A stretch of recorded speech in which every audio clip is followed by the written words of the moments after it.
Cuando el programa Apolo nos llevó a la Luna, nuestra perspectiva cambió para siempre.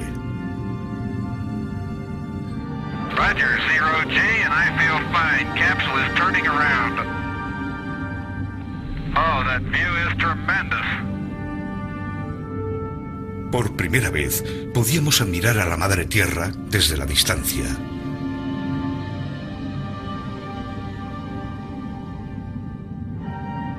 Esta imagen hizo que fuéramos conscientes de que nuestro planeta azul constituye una parte única del espacio cósmico.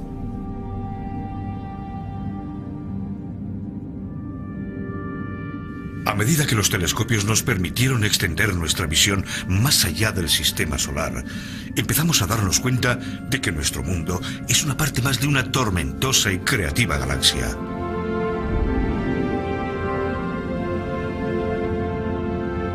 Una nueva perspectiva está emergiendo.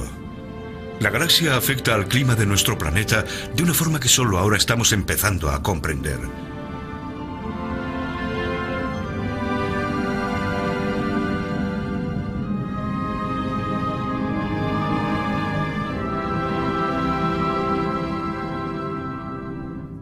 El astrofísico danés Henrik Svesmark lleva más de una década trabajando en una nueva teoría sobre el clima, una teoría que cambiará nuestra percepción del cambio climático. Los procesos que tienen lugar en nuestro universo, desde las estrellas que explotan a los cambios dramáticos que experimenta la actividad solar, nos están afectando mucho más directamente de lo que jamás hubiéramos imaginado.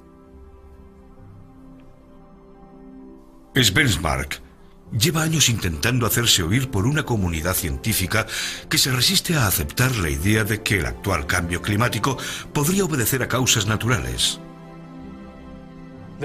Lo cierto es que las nubes y el vapor de agua son las mayores causantes del efecto invernadero que sufre el clima terrestre. El secreto del clima de la Tierra se oculta en las nubes que cubren nuestros cielos. Ahora todo el mundo habla del CO2, pero las nubes son un factor de suma importancia en el cambio climático.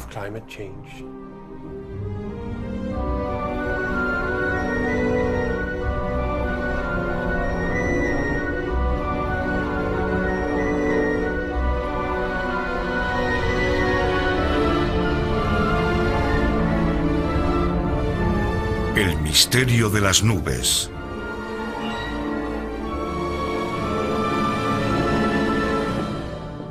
Sin las nubes, el clima de la Tierra sería completamente diferente y bastarían unos pequeños cambios en la capa de nubes que cubre la Tierra para que cambiara nuestro clima. Por eso entender el comportamiento de las nubes tiene una importancia capital. La simple idea de que los procesos que se producen en el espacio no responden únicamente a los procesos que se producen en la Tierra resulta en sí misma fascinante. En 2005 encontramos pruebas experimentales de que el Sol y la galaxia afectan directamente al clima de la Tierra, pero por algún motivo ninguna revista científica quiso publicarlas.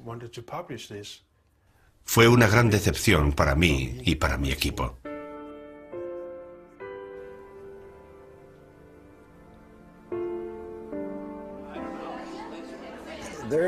Hay un problema que siempre nos ha acompañado. La ciencia raramente recibe de buen grado las nuevas ideas, sobre todo cuando es un joven casi desconocido quien propone un punto de vista radicalmente distinto al vigente. Esa persona puede tener muchos problemas para publicar sus teorías. Yo considero que en vez de pensar que las nubes son el resultado del clima, deberíamos pensar justo lo contrario. El clima es el resultado de los cambios que experimentan las nubes.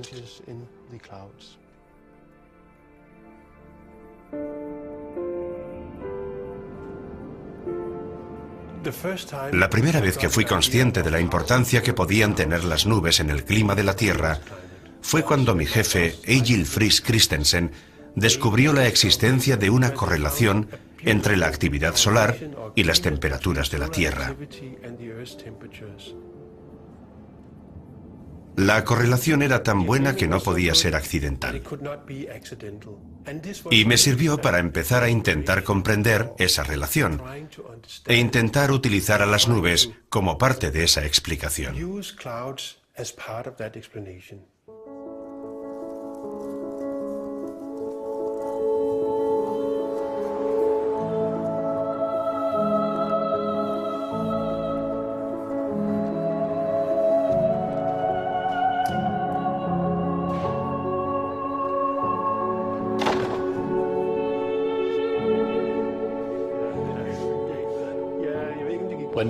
Nosotros publicamos nuestra teoría en 1991, en un momento en el que todo el mundo creía que el calentamiento que se había producido a lo largo del siglo respondía principalmente al aumento del dióxido de carbono y los gases de efecto invernadero producidos por el hombre.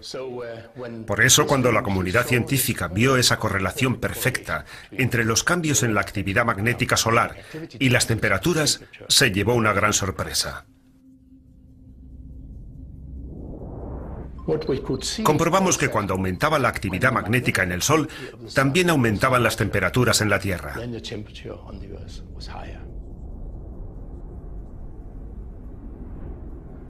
Nadie podía explicar cuál era el mecanismo causante de esa correlación.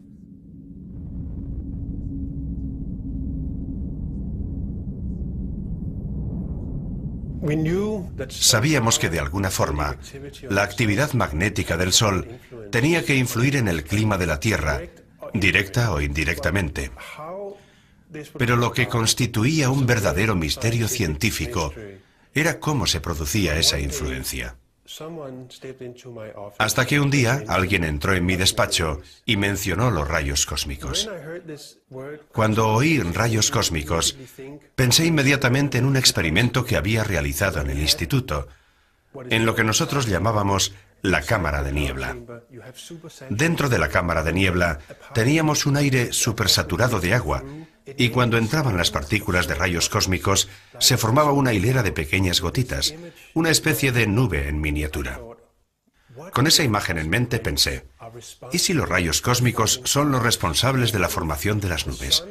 ¿Y si el Sol, con su campo magnético, es capaz de cambiar la capa de nubes de la Tierra? Eso explicaría perfectamente el hecho de que el Sol pudiera ser el responsable del clima por medio de las nubes que vemos en el cielo.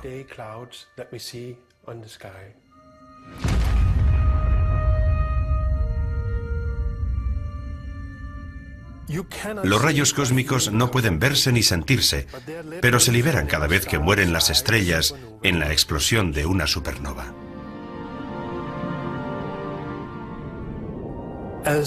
Las partículas atómicas, cargadas con una gran cantidad de energía, recorren la galaxia casi a la velocidad de la luz.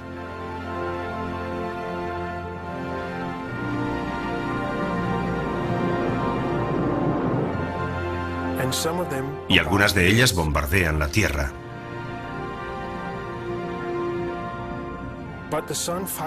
Pero el Sol lucha contra los rayos cósmicos y controla el número de ellos que llegan a la atmósfera.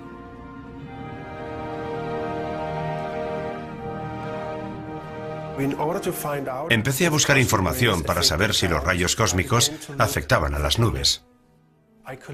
Recopilé información recogida por los satélites sobre la variación de las nubes en la atmósfera y la comparé con las variaciones en la intensidad de los rayos cósmicos. Y descubrí una correlación muy clara que me sorprendió muchísimo. La curva roja representa a los rayos cósmicos y, como se ve, la variación es significativa. La curva azul representa la capa de nubes. Esto significa que los rayos cósmicos afectan al clima de la Tierra. Y esa es una idea fascinante porque quiere decir que lo que ocurre en el espacio nos afecta de manera muy directa. Los campos magnéticos provenientes del Sol se han duplicado en los últimos 100 años. Como resultado, cada vez han llegado menos rayos cósmicos a la atmósfera y se han formado menos nubes.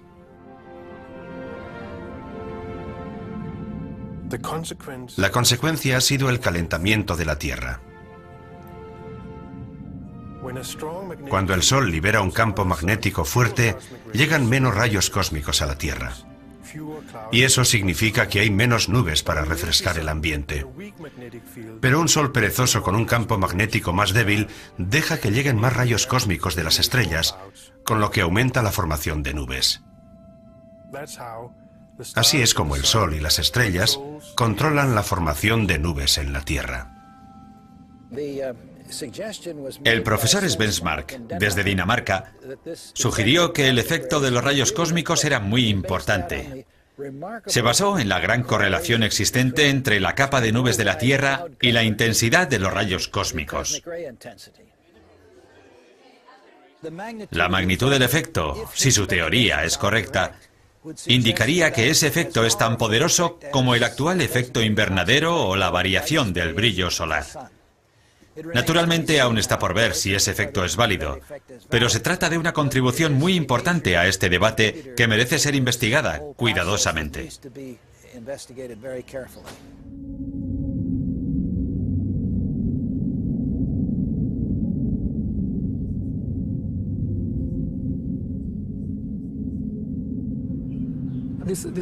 La idea de que los rayos cósmicos afectan a la formación de las nubes presenta un enorme interés. Tras realizar varios experimentos en Dinamarca, han descubierto una correlación muy buena entre las nubes y la modulación de los rayos cósmicos que hemos estado midiendo en los últimos 50 años. Esto demuestra que el campo magnético del Sol tiene mucha importancia en nuestro clima. Es una teoría que permite explicar cómo ha cambiado el Sol a largo plazo. Sabemos que el campo magnético del Sol ha aumentado y también que el Sol es cada vez más activo. En los últimos 100 años la actividad del Sol se ha multiplicado por 2. Creo que si el trabajo de Svensmar se confirma, si está en lo cierto, su teoría tendrá un gran efecto en el debate sobre el cambio climático, porque las nubes tienen una gran influencia en el cambio climático y en atrapar o eliminar la radiación.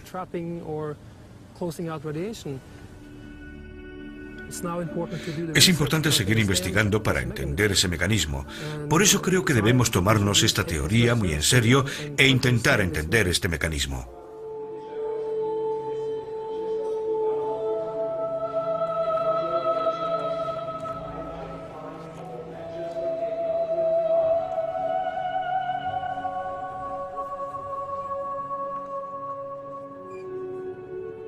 Presentamos nuestros resultados en Birmingham en 1996. Naturalmente estábamos deseosos de presentar nuestros resultados, pero nos sorprendió recibir una respuesta tan negativa. Porque lo único que habíamos hecho era presentar unos resultados científicos que demostraban que el Sol, a través de las nubes, podía tener una gran importancia en el clima.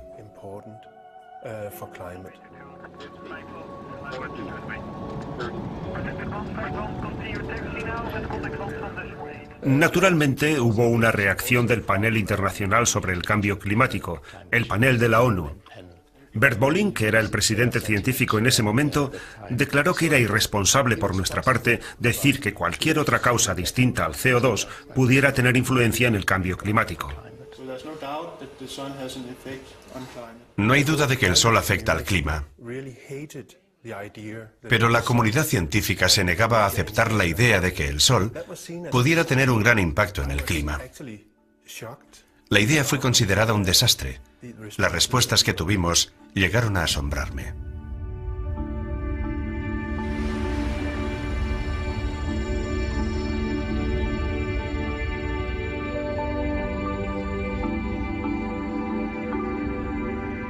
Durante los últimos 25 años, el CO2 ha sido la teoría dominante a la hora de intentar explicar el cambio climático. Sin embargo, si estudiamos la historia del clima, veremos que no hay ninguna duda de que el Sol ha tenido una importancia extraordinaria. Eso es algo que no podemos ignorar. Estamos en el Mar Muerto. Ahora vamos a un lugar llamado Nahal Perashin, uno de los mejores puntos de esta zona para observar las variaciones climáticas.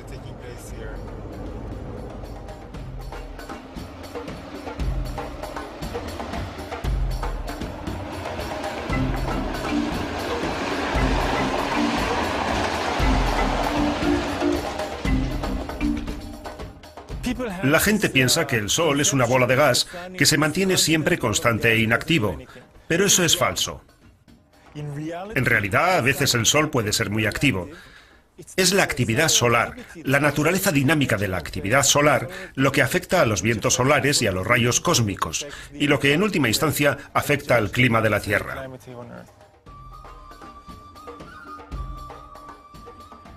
Las variaciones del clima de las últimas décadas, centurias o milenios pueden reconstruirse en muchas partes del mundo. Ahora estamos en el Mar Muerto. Hace 20.000 años el nivel de las aguas era más alto que en la actualidad. El agua llegaba a una altura mucho más alta de la que estamos ahora. Y todos los años se han ido formando depósitos en el lecho del lago. Aquí podemos ver esos depósitos anuales. En invierno se depositan los depósitos oscuros y en verano se depositan los brillantes. Y el ratio de las bandas oscuras y brillantes nos cuenta la historia climática. Nos dice cómo ha variado aquí el clima a lo largo de los años. En esta escala temporal, a lo largo de siglos y milenios, podemos reconstruir lo que ha estado haciendo el Sol por medio de isótopos cosmogénicos como el carbono 14. Lo interesante es que el carbono 14 se forma directamente a partir de los rayos cósmicos. Y estos resultados, y otros recogidos en otras partes del mundo, nos indican que el Sol está afectando al clima.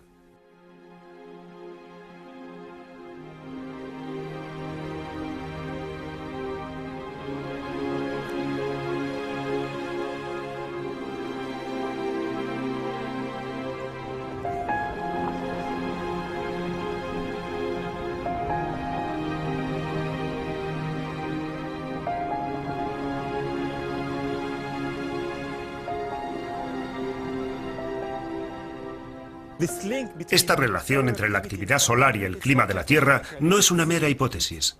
Se ha comprobado que cuando el Sol era más activo, en la Tierra hacía más calor y viceversa.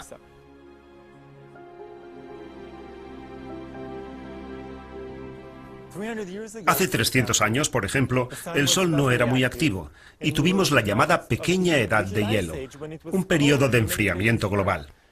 Hace 1000 años el Sol estuvo activo, tan activo como en la actualidad, y vivimos un periodo de calentamiento global. Los vikingos pudieron recorrer toda Groenlandia porque las costas del norte de Groenlandia no estaban heladas.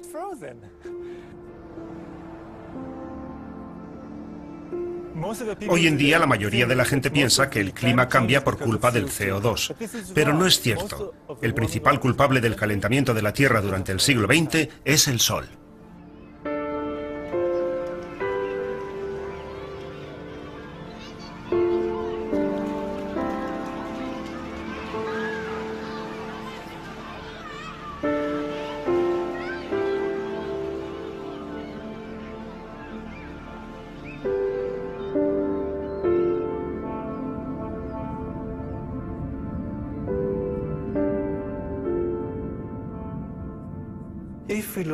Si contemplamos la Tierra desde el espacio, veremos que entre el 60 y el 70% de su superficie está cubierta por nubes.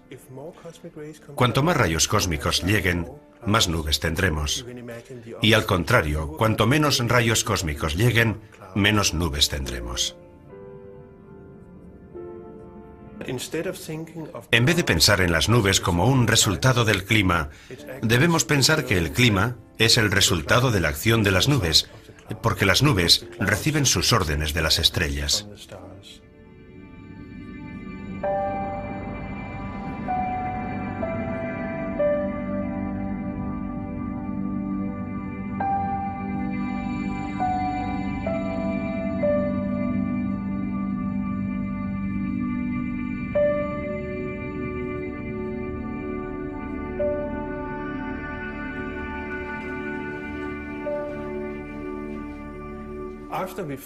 Tras encontrar el vínculo entre los rayos cósmicos y las nubes, necesitábamos descubrir qué clase de nubes eran las que más influían en el clima. En algún momento fue posible, gracias a unos datos nuevos que recogimos, investigar cómo eran esas nubes. En aquel momento conté con la ayuda de Nigel Marsh. Él me ayudó a analizar esos datos.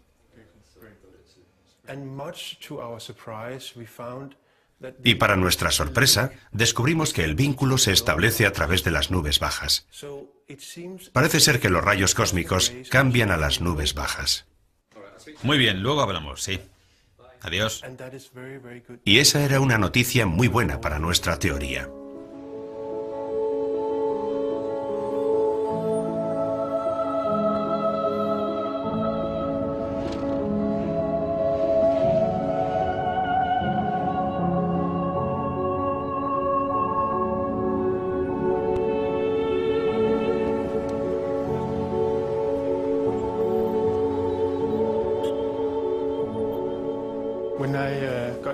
Cuando recibí este resultado comprobé que la correlación era mucho mejor de lo que yo había esperado.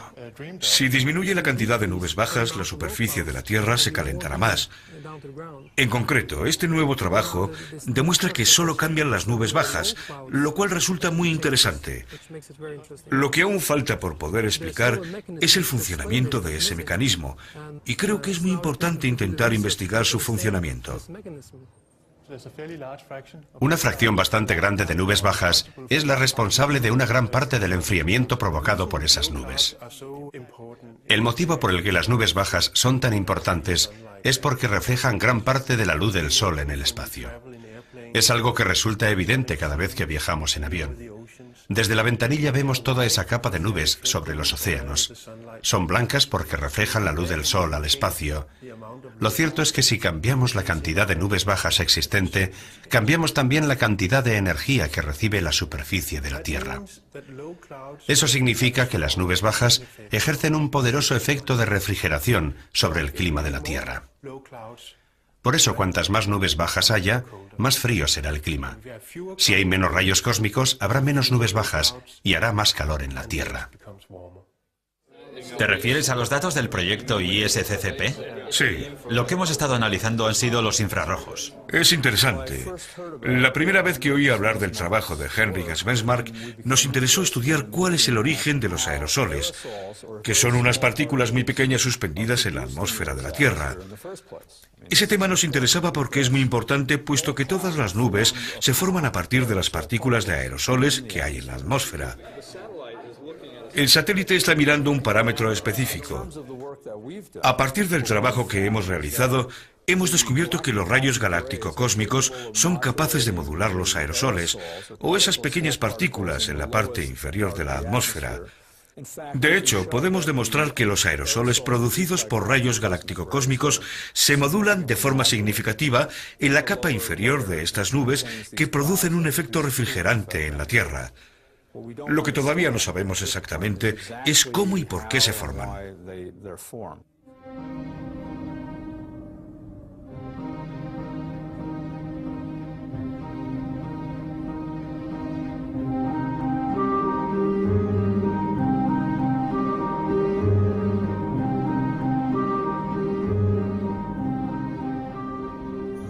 Inicialmente todas las gotas de una nube se forman en el aire a partir de una partícula.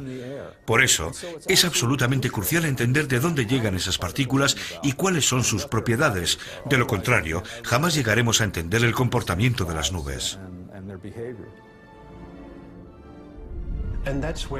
Ahí es donde puede tener importancia la función de los rayos cósmicos. ¿Qué es lo que hacen los rayos cósmicos cuando entran en la atmósfera de la Tierra? Producen pequeños iones. Y creemos que esos pequeños iones ayudan a la formación de esas pequeñas partículas o aerosoles en la atmósfera de la Tierra.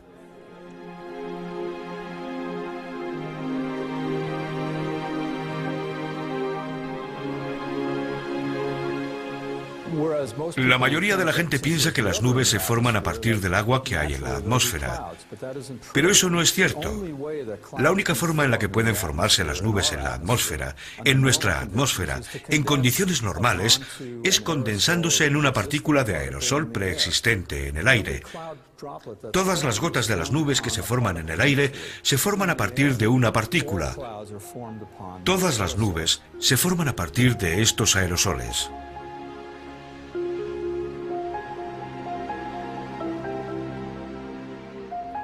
Por eso es absolutamente crucial entender de dónde llegan esas partículas y cuáles son sus propiedades. De lo contrario, jamás llegaremos a entender el comportamiento de las nubes.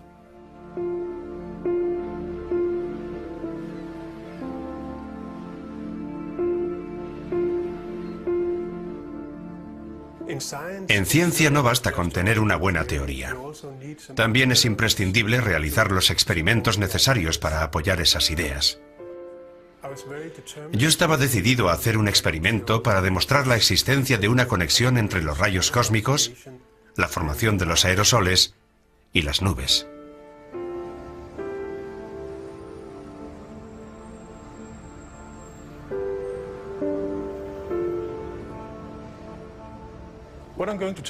Voy a hablar de los rayos cósmicos.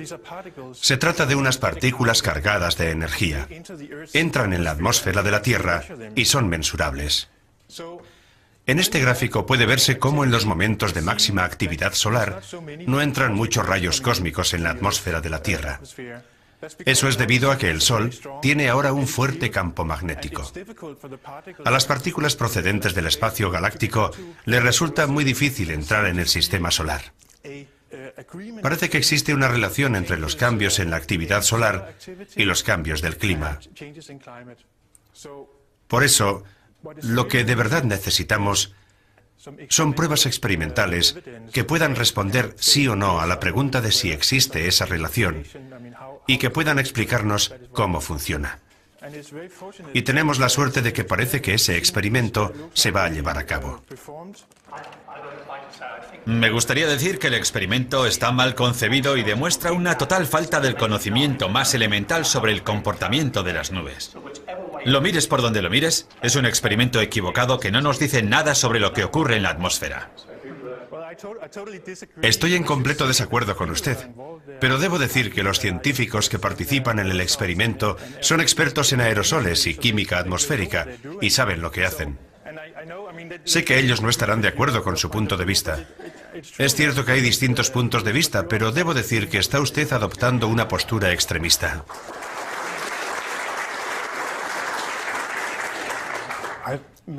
En muchas de mis conferencias me encuentro con personas que se enfurecen al oírme exponer mis ideas y que me dicen que lo que estoy haciendo es una completa pérdida de tiempo. ¿Ha leído usted mi libro? Bueno, lo conozco. Entonces no debería discutir conmigo sobre la física de las nubes. No, todo este asunto es un completo error. Hasta ahora nadie me ha expresado una idea válida desde el punto de vista científico que me haga pensar que exista un problema científico que no merezca la pena intentar resolver. ¿Qué sentido tiene hacer ese experimento? Se han escrito varios artículos sobre el origen de los núcleos de condensación de nubes, sobre el origen de su formación. Eso ya lo sabemos. No, según esos científicos no lo sabemos. Dios mío, deberían estar mejor informados. Yo tenía una teoría y decidí que deberíamos hacer un experimento en Copenhague que sirviera para demostrar si mi idea era válida o no. Por desgracia, el experimento resultó ser mucho más complicado de lo que pensaba.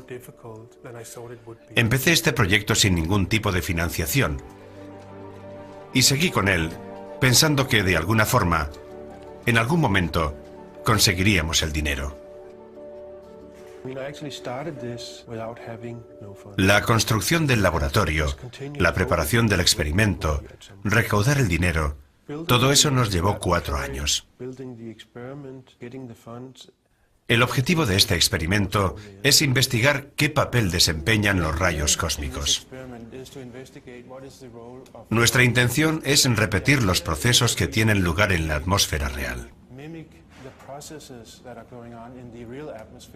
Por eso esta cámara está construida de forma que estamos en disposición de controlar los iones que están en su interior, lo que nos permitirá revelar por primera vez la importancia que tienen los iones en la formación de nuevos aerosoles y, en última instancia, las nuevas nubes. La idea que nos ha impulsado a llevar a cabo este experimento es intentar conocer el fundamento de esta relación entre la actividad solar y el clima de la Tierra. Toda la agitación política que rodea al calentamiento global es irrelevante desde el punto de vista científico. Y el experimento que estamos haciendo es muy necesario porque mejorará nuestra comprensión de uno de los procesos más importantes que tienen lugar en nuestra atmósfera, la formación de las nubes.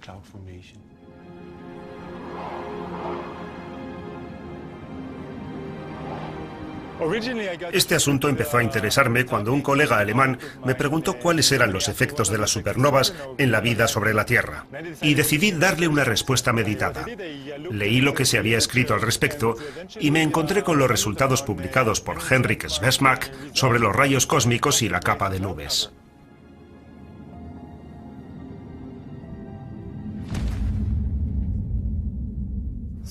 Y me di cuenta de que si esa hipótesis es correcta y los rayos cósmicos afectan a la capa de nubes y al clima, eso significaría que las variaciones que no se originan en el Sol, las variaciones que se originan en toda la Vía Láctea, también afectarían al clima de la Tierra.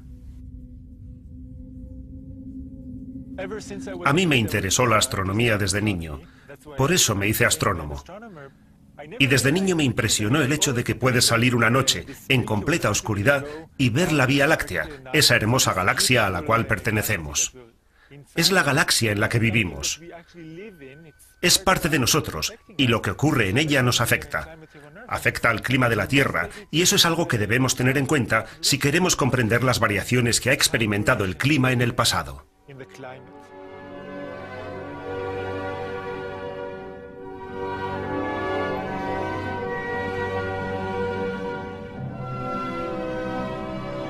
Lo verdaderamente fascinante es que la Vía Láctea, que es algo que parece que está muy lejos de nosotros, no está tan lejos, somos parte de ella, y el elemento que nos vincula con la Vía Láctea son los rayos cósmicos. El sistema solar entra y sale de los brazos espirales, y los brazos espirales son las regiones donde están las estrellas nuevas. Las estrellas nuevas son también algunas de las estrellas pesadas que viven muy poco y explotan en supernovas.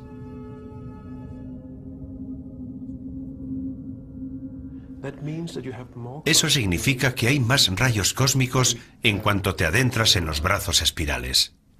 Si contemplamos la Vía Láctea desde arriba, veremos 4 brazos espirales. Y eso es debido a que la Vía Láctea es una galaxia con brazos espirales. Por eso tenemos 4 brazos espirales. Nosotros estamos localizados aquí, en un pequeño brazo. Nosotros rotamos alrededor del Sol una vez al año, pero el sistema solar rota alrededor de la Vía Láctea una vez cada 250 millones de años. Esa es la duración de un año galáctico. Eso significa que cada 150 millones de años pasamos a un brazo espiral distinto de la galaxia, donde el frío aumenta y la temperatura desciende entre 5 y 10 grados. Cuando estamos fuera de un brazo espiral hace más calor. Ahora estamos en este pequeño ramal, por lo que bajarán las temperaturas. Cuando entremos en un brazo espiral de la galaxia, aumentará el número de rayos cósmicos que lleguen a la Tierra. Aumentará tanto la ionización atmosférica como los núcleos de condensación de nubes, y por consiguiente, habrá más nubes de baja altitud. O para ser más precisos, habrá nubes de baja altitud más blancas que reflejan mejor los rayos de sol y refrescan la Tierra. En resumen, cuando entramos en un brazo espiral de la galaxia, debemos esperar que bajen las temperaturas.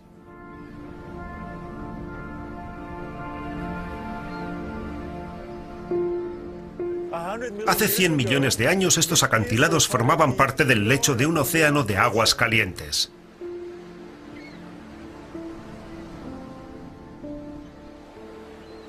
En aquel tiempo la Tierra estaba entre los brazos espirales de la galaxia.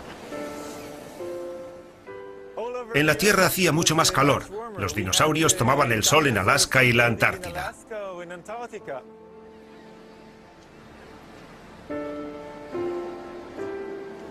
Hace unos 70 millones de años empezamos a aproximarnos y a entrar en el brazo espiral Sagitario. La Tierra quedó expuesta a un flujo mayor de rayos cósmicos debido a todas las estrellas que nos rodeaban. Ese aumento del flujo de rayos cósmicos fue el responsable de la formación de más nubes y del descenso de la temperatura en la Tierra.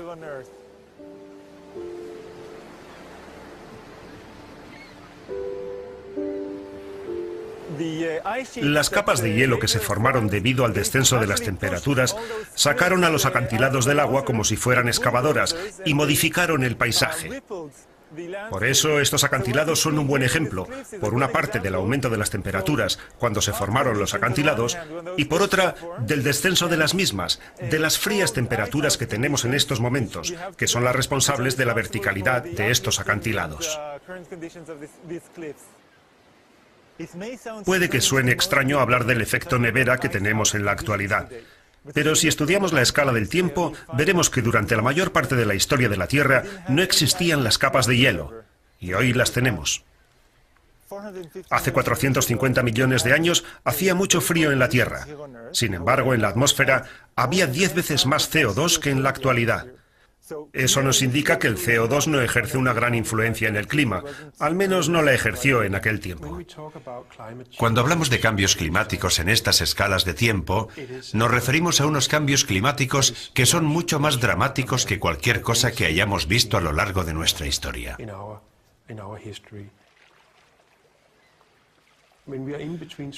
Cuando estamos entre los brazos espirales, parece que estamos en un período de calor, llamado invernadero, en el que se derrite la mayor parte del hielo de la Tierra. El hielo simplemente desaparece. Cuando estamos en los brazos espirales, la mitad de la superficie de la Tierra queda cubierta de hielo, y los cambios que experimenta el clima son mucho más drásticos que cualquier cambio que hayamos visto últimamente. Durante los últimos 1000 millones de años, la Tierra ha pasado por periodos en los que hacía frío y periodos en los que hacía calor. Curiosamente, los periodos en los que hacía frío coinciden con los datos astronómicos que nos dicen cuándo deberíamos haber pasado por los brazos espirales de la galaxia. Un día me di cuenta de que era posible reconstruir el flujo de rayos cósmicos.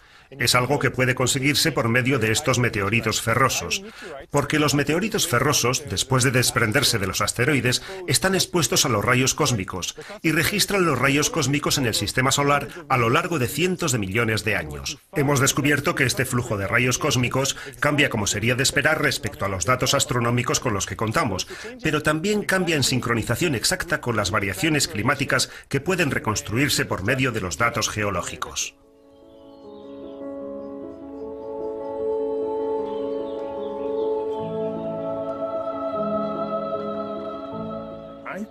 Me he pasado casi toda la vida trabajando en temas relacionados con el medio ambiente. Y naturalmente uno de los problemas más importantes ha sido siempre saber cómo han cambiado el clima y la temperatura del agua marina. Hemos trabajado con fósiles como este, unos fósiles que reciben el nombre de braquiópodos. Estas conchas registran la temperatura que alcanzó el mar en otras épocas. Cuando se forman, registran la temperatura del agua marina porque conservan en su interior un átomo de oxígeno. Cuando mides esa proporción de oxígeno, puedes medir la temperatura del mar en tiempos remotos, lo que te permite conocer la temperatura de la Tierra y del clima. A partir de ahí hemos podido obtener los datos de las temperaturas del agua marina durante los últimos 500 millones de años. Cuando examiné la información, me di cuenta de que había algunas oscilaciones dentro de la tendencia general de la temperatura. Y esas oscilaciones encajaban bastante bien con lo que sabíamos basándonos en la geología de cuál era el clima en aquel tiempo.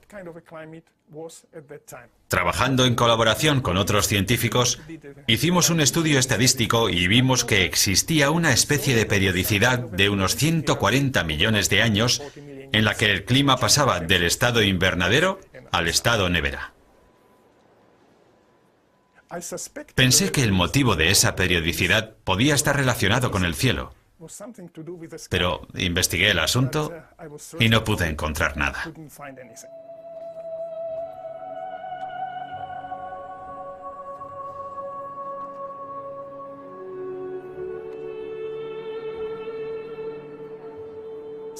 Así que abandoné la investigación porque no encontré ninguna explicación.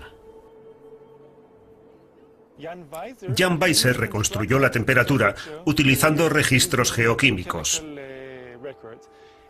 La diferencia entre esa reconstrucción y la que utilicé yo estriba en que Jan Weiser reconstruyó la temperatura, lo que significa que él sabía exactamente el calor y el frío que hacía. Por eso le mandé un email. Una tarde estaba en mi despacho trabajando. De pronto recibí un email.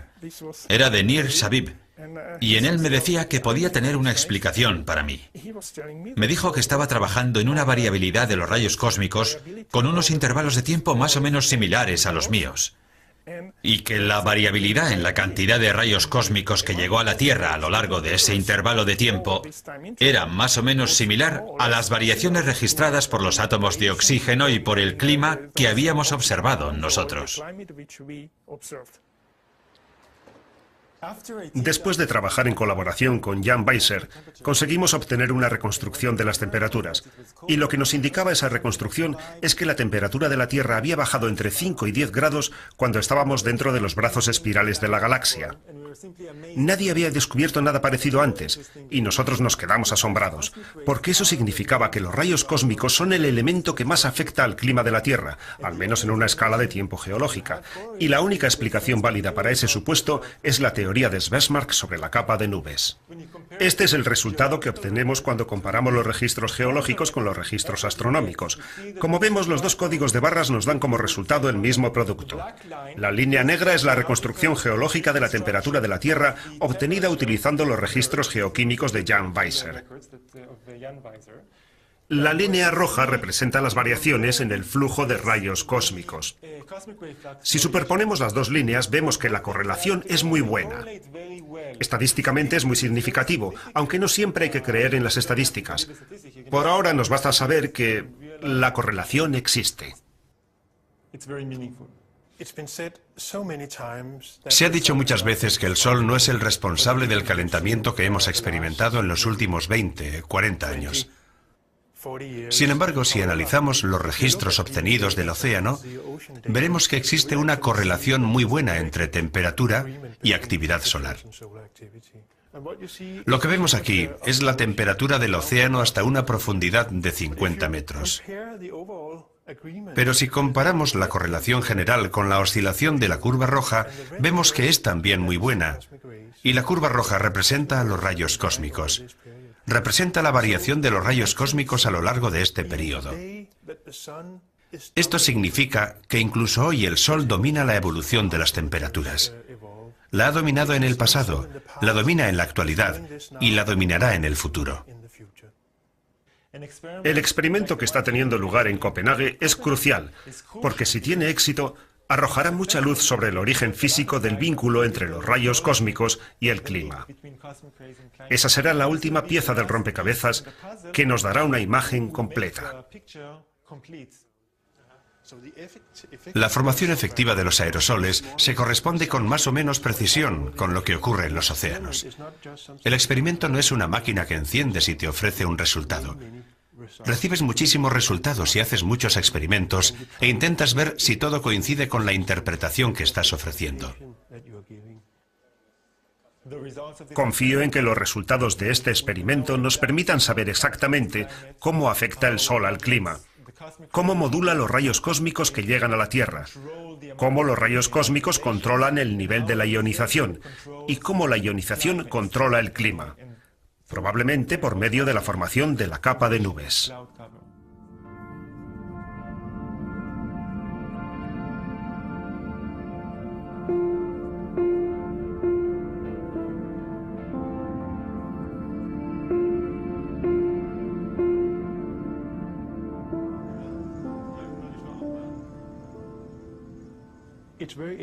Lo bueno es que después de casi 8 años de trabajo, hemos llegado finalmente a una fase en la que intentamos interpretar estos experimentos.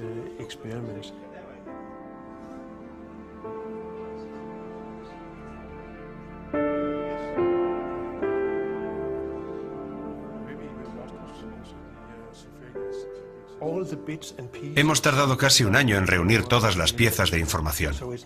Así que no se trata de que te levantes un día y digas, ¡Eureka! Ya tengo los resultados. No es eso. Hay que trabajar mucho.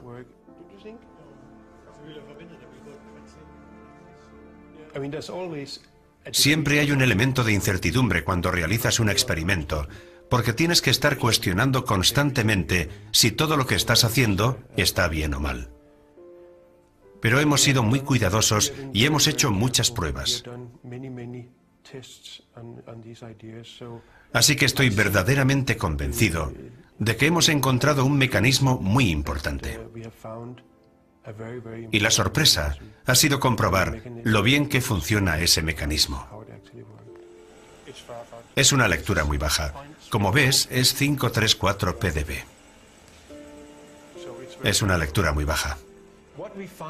Lo que descubrimos cuando provocamos un mayor flujo de rayos cósmicos es que producimos más aerosoles en la cámara. Eso significa que los rayos cósmicos están produciendo aerosoles. Y esos son los aerosoles responsables de la formación de las nubes en la atmósfera real.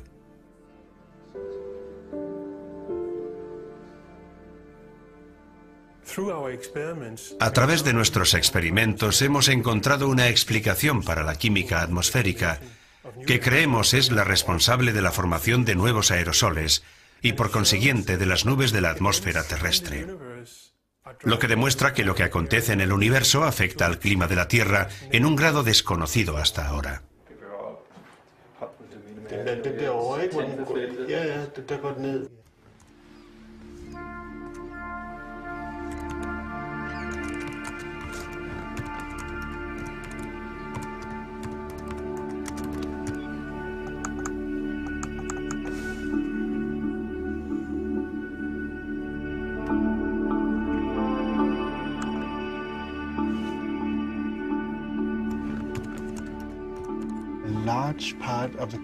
Gran parte de las nubes que vemos en el cielo son el resultado de este proceso que hemos investigado por medio de experimentos. Pero naturalmente ahora tenemos que ver cómo reaccionan otros colegas a nuestros descubrimientos. Y será muy interesante ver cómo reciben nuestro trabajo. Pero creo que hemos realizado una labor muy buena. Y estoy muy satisfecho de la forma en que ha trabajado todo el mundo en este proyecto. Esto es la culminación de muchos años de trabajo. Un gran momento.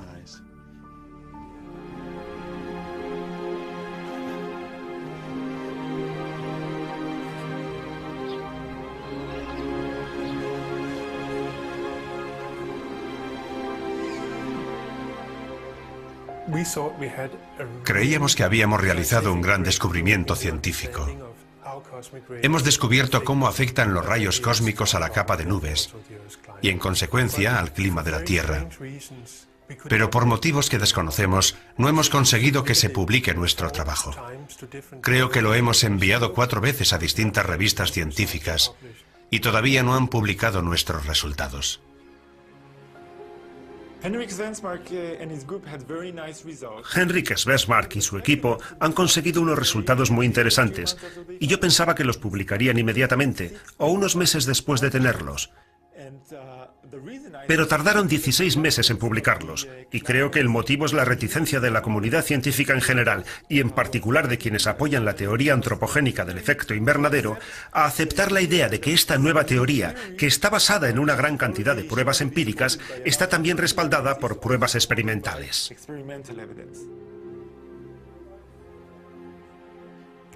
Lo más frustrante de este rechazo ha sido que nadie ha dicho que lo que hemos hecho fuera erróneo. Nos decían cosas como «no es interesante» o «es demasiado largo». No ha existido una verdadera crítica a nuestra teoría. Por eso el rechazo ha sido todavía más frustrante. A veces los directores de las revistas científicas son increíblemente ingenuos con este tipo de cosas. Creo que deberían estudiar mejor los trabajos que reciben. Y cuando reciben un informe negativo sin ningún tipo de base real, deberían exigir que una tercera parte expusiera una crítica razonada. Esto nos indica que el calentamiento global se ha convertido en un asunto político y que hay miedo a que una teoría pueda ser políticamente incorrecta.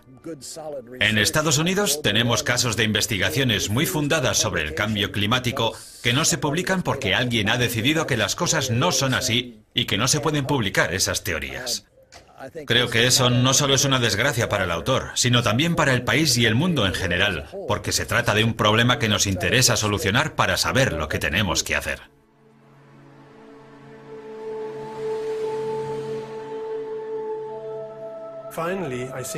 Finalmente, después de pasarnos más de un año esperando, nuestro trabajo se publicó en la Royal Society.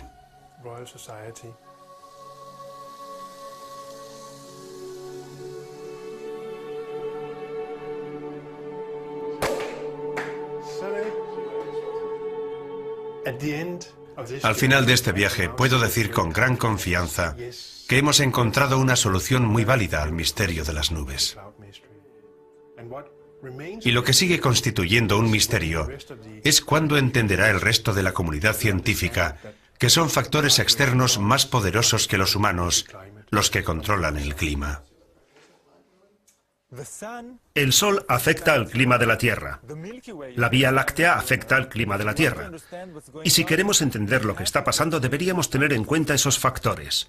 Lo importante es saber que en vez de vivir en un planeta aislado, formamos parte de un ecosistema galáctico. Estamos siendo testigos de lo que está ocurriendo a nuestro alrededor.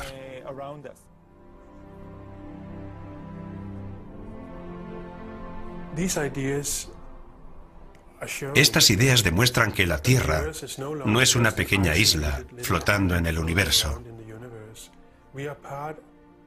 Formamos parte del gran universo y los procesos que se producen en él, tales como la formación de las estrellas, las grandes escalas temporales o los cambios en la actividad solar, afectarán al clima de la Tierra.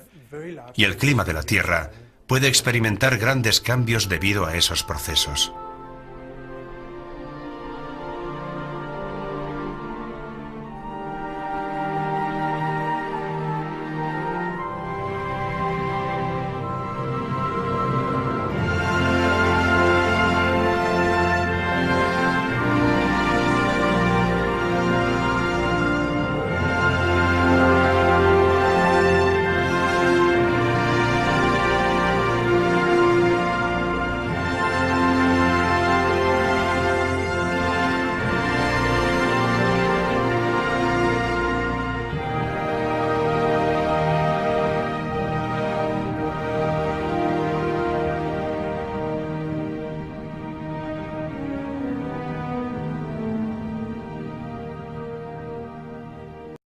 Pero el Sol lucha contra los rayos cósmicos y controla el número de ellos que llegan a la atmósfera.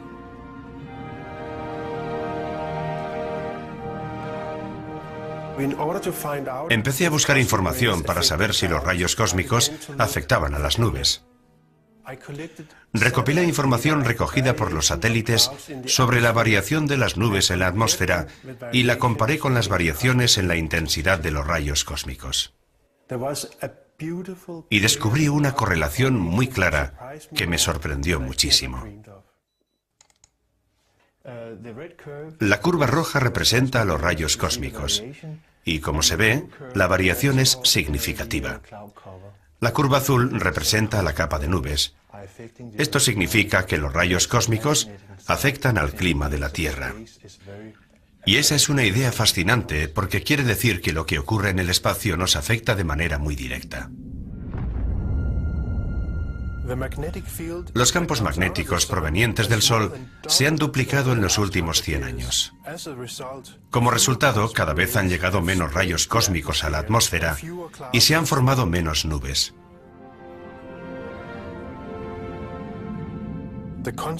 La consecuencia ha sido el calentamiento de la Tierra.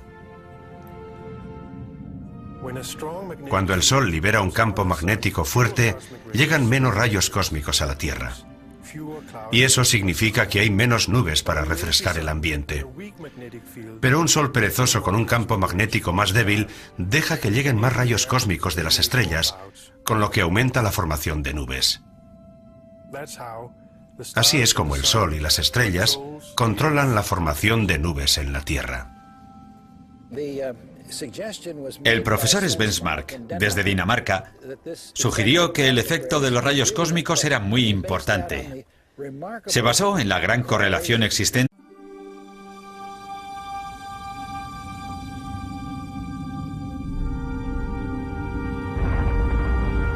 Cuando el programa Apolo nos llevó a la Luna, nuestra perspectiva cambió para siempre. Roger, Zero G, and I feel fine. Capsule is turning around. Oh, that view is tremendous. Por primera vez, podíamos admirar a la Madre Tierra desde la distancia.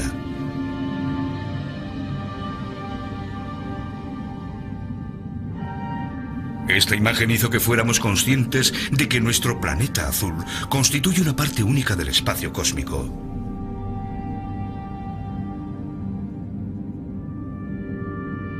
A medida que los telescopios nos permitieron extender nuestra visión más allá del sistema solar, empezamos a darnos cuenta de que nuestro mundo es una parte más de una tormentosa y creativa galaxia.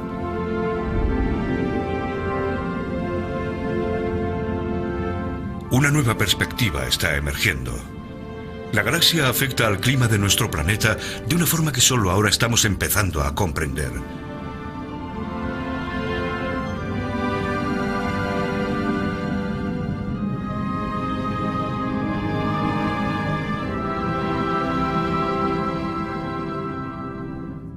El astrofísico danés Henrik Svesmark lleva más de una década trabajando en una nueva teoría sobre el clima, una teoría que cambiará nuestra percepción del cambio climático. Los procesos que tienen lugar en nuestro universo, desde las estrellas que explotan a los cambios dramáticos que experimenta la actividad solar, nos están afectando mucho más directamente de lo que jamás hubiéramos imaginado. Svesmark lleva años intentando hacerse oír por una comunidad científica que se resiste a aceptar la idea de que el actual ¿Cuál era el mecanismo causante de esa correlación?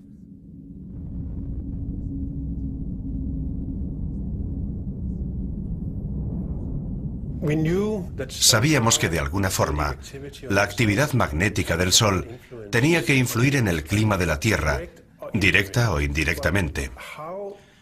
Pero lo que constituía un verdadero misterio científico era cómo se producía esa influencia. Hasta que un día alguien entró en mi despacho y mencionó los rayos cósmicos. Cuando oí rayos cósmicos, pensé inmediatamente en un experimento que había realizado en el instituto, en lo que nosotros llamábamos la cámara de niebla. Dentro de la cámara de niebla teníamos un aire supersaturado de agua, y cuando entraban las partículas de rayos cósmicos se formaba una hilera de pequeñas gotitas, una especie de nube en miniatura. Con esa imagen en mente pensé, ¿y si los rayos cósmicos son los responsables de la formación de las nubes? ¿Y si el Sol, con su campo magnético, es capaz de cambiar la capa de nubes de la Tierra? Eso explicaría perfectamente el hecho de que el Sol pudiera ser el responsable del clima por medio de las nubes que vemos en el cielo.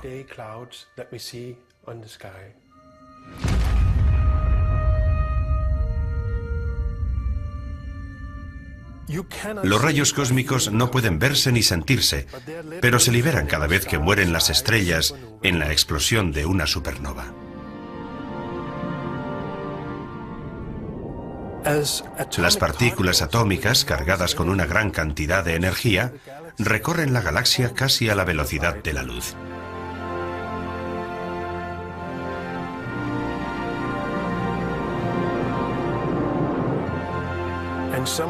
Y algunas de ellas bombardean la Tierra.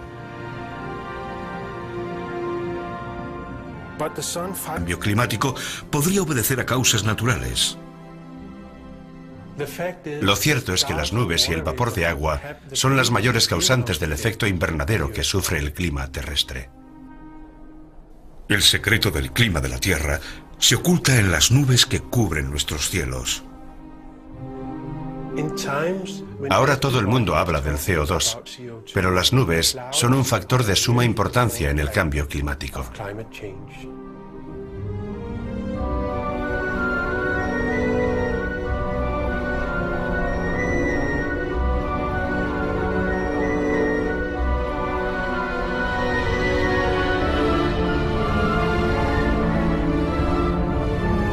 El misterio de las nubes.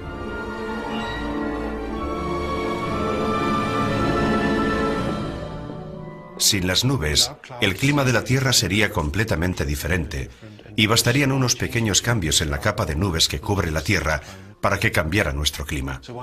Por eso entender el comportamiento de las nubes tiene una importancia capital.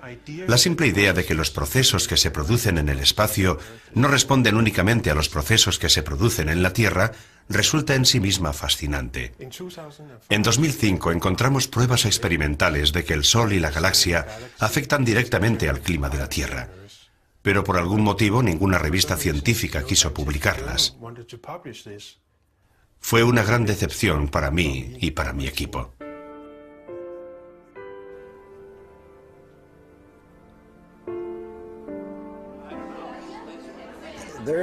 Hay un problema que siempre nos ha acompañado. La ciencia raramente recibe de buen grado las nuevas ideas, sobre todo cuando es un joven casi desconocido quien propone un punto de vista radicalmente distinto al vigente. Esa persona puede tener muchos problemas para publicar sus teorías. Yo considero que en vez de pensar que las nubes son el resultado del clima, deberíamos pensar justo lo contrario. El clima es el resultado de los cambios que experimentan las nubes.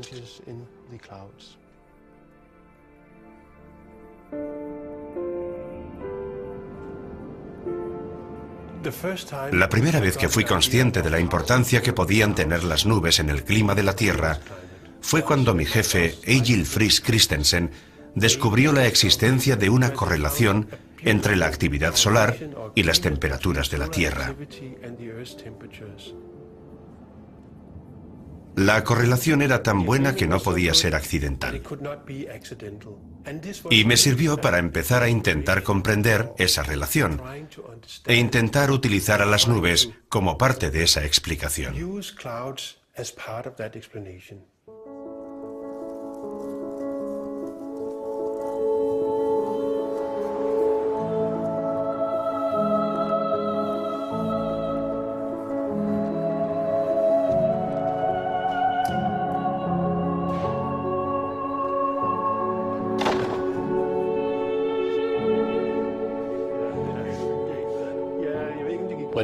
Nosotros publicamos nuestra teoría en 1991, en un momento en el que todo el mundo creía que el calentamiento que se había producido a lo largo del siglo respondía principalmente al aumento del dióxido de carbono y los gases de efecto invernadero producidos por el hombre.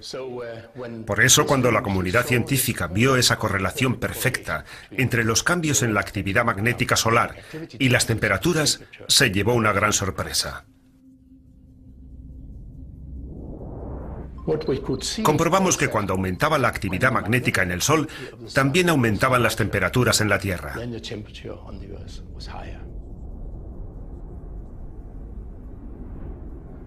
Nadie podía explicar